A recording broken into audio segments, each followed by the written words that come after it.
You know what, I talked about so many of the characters in that time I got reincarnated as a slime, but I'm going to say it, Clayman is the best character in the series and he is in no way a fucking clown. So in today's video, we're going to talk about his character and prove to you that he's actually really powerful and the most important character in the series. Now there will be spoilers for Clayman's character and the story of Tensura, so here's a spoiler warning just in case. Also, don't forget to like the video because of how amazing Clayman is and subscribe to the channel for more Tensura content in the future.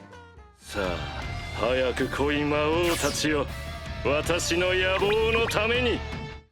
To start, Clayman was a deaf man or undead elf that was created more than 300 years ago by the cursed Lord Clayman when he was still a prominent figure in the Demon Lord Council. Initially, Clayman was part of the moderate clown troupe, working alongside his deafman friends Laplace, Footman and Tyr, and he was called the Crazy Clown. But later he was recommended by Kazarian to join the Demon Lord Council because out of all the members in the moderate clown troupe, he was the most suitable for the role. The reason Kazarian did this was because he wanted to increase his own influence and political power within the council. So after Clayman became a Demon Lord, he would continue to work with his master to find powerful margins and create Demon Lord candidates they can use as pawns. But sadly, his master was eventually killed and replaced by Leon Cromwell. With Kazarian gone, Clayman had to take over his master's domain, the puppet nation G-Staff, and all his remaining forces. And even though his master was gone for a long time, Clayman still considered himself to be the subordinate of Kazarian and that he was simply continuing their goals while waiting for his master's eventual return. He also tried many times to get revenge on Leon by assassinating him, although it failed every time, and apparently Leon and Guy Crimson knew about it but they just chose to ignore it.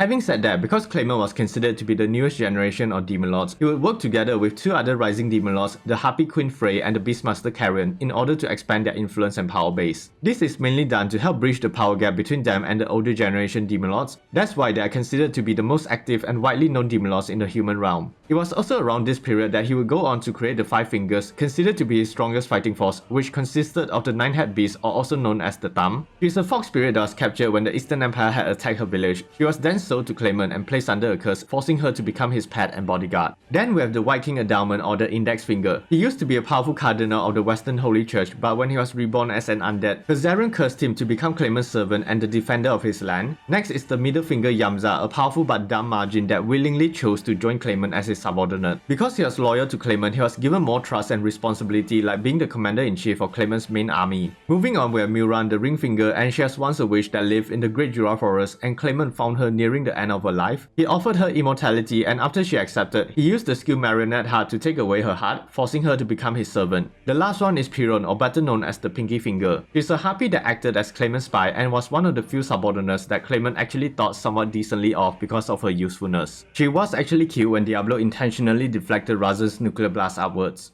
But anyways, after a few hundred years of not hearing from his master Kazarian, Clayman eventually met with Yuki Kagurazaka, who offered to resurrect Kazarian in exchange for the assistance of the moderate clown troop services so they could take over the world. Clayman accepted Yuki's offer and they would begin their planning for world domination, which definitely went well. I mean, his first plan to create a proxy Demon Lord that he can put on the Demon Lord Council and control was almost a success. His subordinate Galmet did manage to create the Orc Disaster and it was able to become a Demon Lord seed.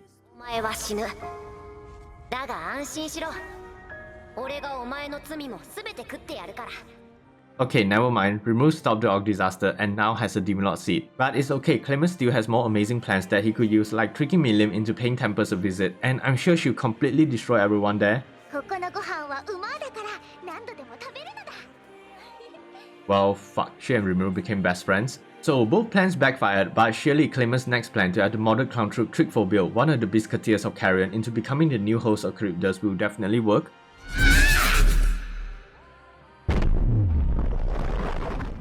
I think it's fine. Although Rimuru was able to establish a friendly relation with Carrion after he saved Phobia's life, at least Clayman got what he wanted, have Frey owe him a favor, so that still counts as a win. But whatever, his next plan to have the Farmer Farmy wage war against Tempest so he could use the war to collect the souls needed to awaken into a true Demon Lord is foolproof. I mean, at least he was smart enough to have Muran infiltrate Yom's party first and put up an anti-magic barrier later to weaken the monsters so the Farmer Farmy can easily come in and kill everyone. Tempest definitely suffered a major loss this time, and Clayman finally has a plan that works.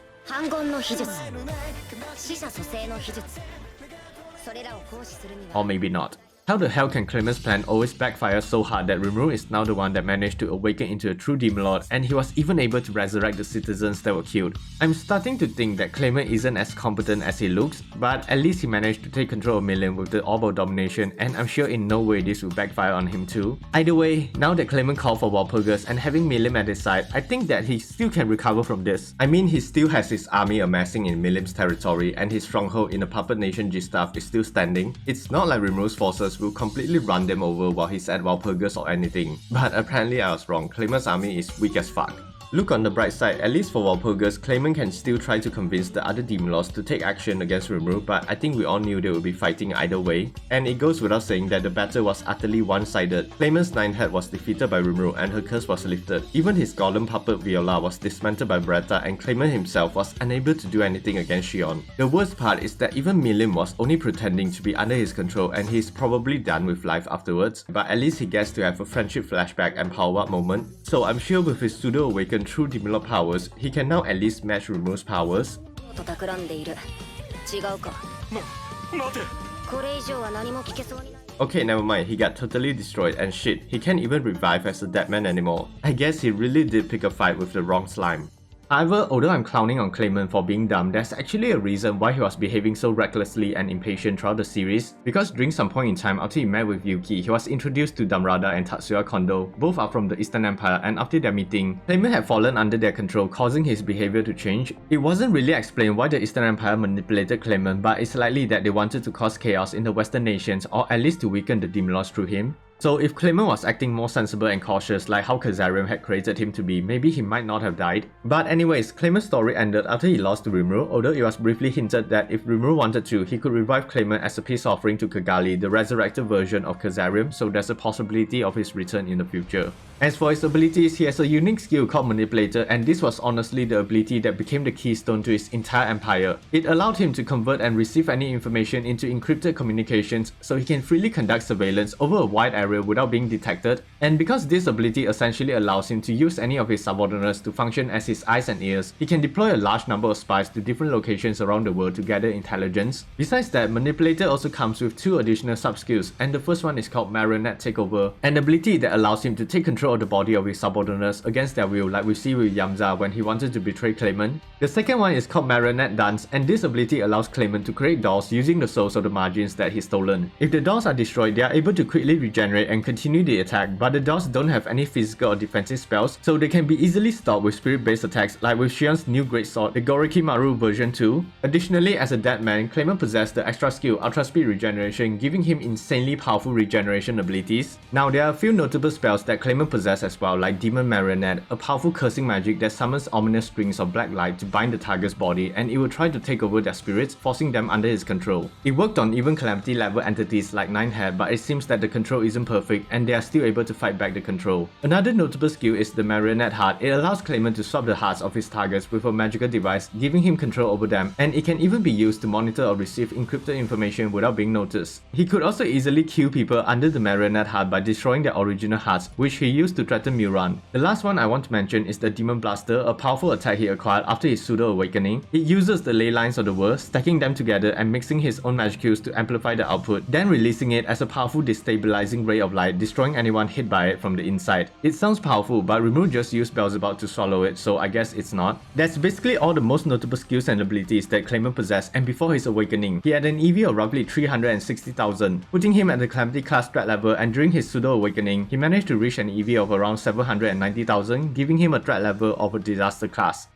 So yeah, that's everything on Clayman, and I know he's weak, but I don't think I'm wrong when I say that he's the most important character to the story, and he's probably the best thing to have happened to Rimuru and Tempest. I mean, if you think about it, it all started from Clayman's original plan with the Orc Disaster. Because without the Orc Disaster, it would mean that Benimaru's village was never destroyed, which results in them never becoming Rimuru's subordinates. Additionally, without the threat of the Orc Disaster, the nearby Goblin village wouldn't have joined Rimuru, and Gabiru along with the Lizardman would have just stayed in the marshlands. This meant that Rimuru's village would lack the manpower needed to grow into the Tempest Federation, and because they are weaker, Milim and Carrion would not have even become interested in him. In turn, he would have never befriended Milim or become allies with Carrion, slowing down the growth of Tempest and himself even more, so I'm sure you get the idea. The domino effect that Clayman caused is super impactful to the series, and it definitely takes a high level of skills to be so incompetent that he indirectly helped make the hero stronger. But look on the bright side, at least Clayman was able to become more useful after he died as a standard of measurement for power levels, being used more often than the established strat level or EV system itself.